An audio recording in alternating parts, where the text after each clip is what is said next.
हाय दोस्तों, आज की कहानी है नानी की बुद्धि। इस कहानी में आपको पता चलेगा कि कैसे नानी ने सभी लोगों को सही राह दिखाया। चलिए कहानी शुरू करते हैं। कई दिनों के बाद पप्पू और बबली के घर नानी आने वाली थी। हॉर्न की आवाज़ सुनते ही पप्पू और बबली उछलते हुए बाहर गए।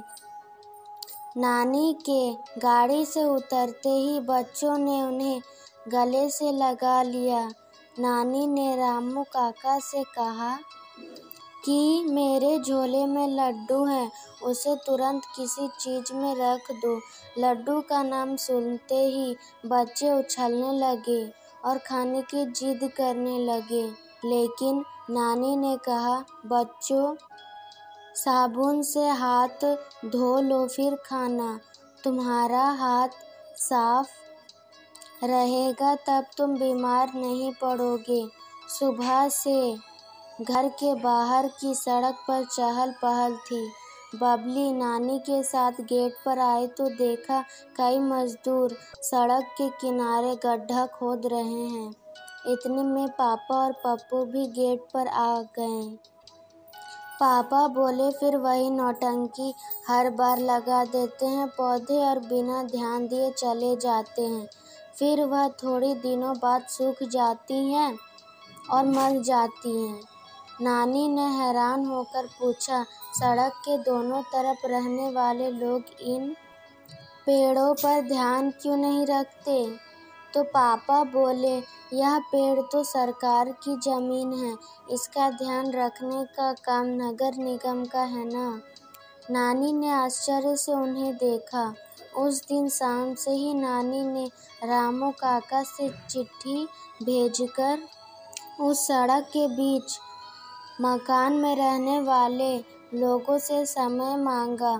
नानी ने पप्पू और बबली को भी साथ में लेकर गईं, जिससे उनकी पड़ोसियों से पहचान बढ़े।